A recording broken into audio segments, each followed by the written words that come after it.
Kita orang-orang Baba Nyonya ni rasa teruja lah sebab YB lah ahli parlimen pertama. Ya, ahli parlimen pertama yang datang melawat kita di rumah kita ni. YB lain adalah negeri punya kan.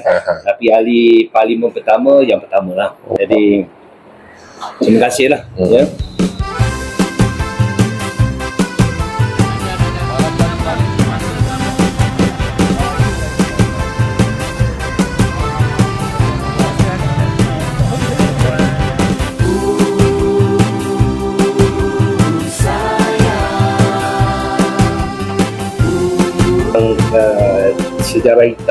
Sejarah hitam Malaysia ni 13 Mei satu titik darah orang Baba pun tak jatuh.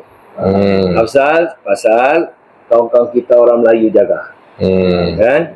Dan orang Melayu pun tahu kita ni macam diorang. Diorang pun serupa macam kita. Ya? Jadi yang untuk Baba kita asingkan. Baba Nyonya ni Baba Nyonya. Kita panggil orang Cina kebanyakan ni, kita panggil mereka singkit. Ini tempat aktiviti kita lah. Orang Baba ni dia suka joget, dia suka makan parti kan. Tapi dia ada donor sayang lah kita? Ada. Ada Ada. Kita ada lakukan pelbagai aktiviti. Jadi kalau datang tempat Baba mesti ada band kan. Orang Baba ni sebenarnya mirip sangat dengan orang Melayu.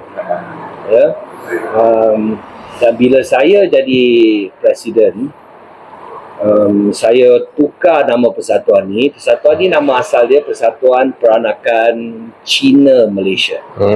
Kita ada satu lagi, Persatuan Peranakan Cina Melaka. Jadi dua-dua singkatan dia PPC kan. Jadi saya tukarkan. Kita tahu kita Cina, satu dunia tahu kita Cina.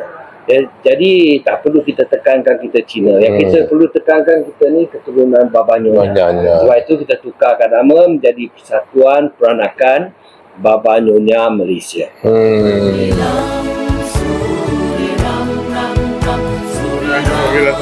Saya very happy lah datang sini. Sorry ini masih ada lagi pergi ni Boleh pakai lagi. Boleh pakai lagi. Saya pergi dekat Museum Cheng Ho. Dia masih ada lagi dalam rumah tu.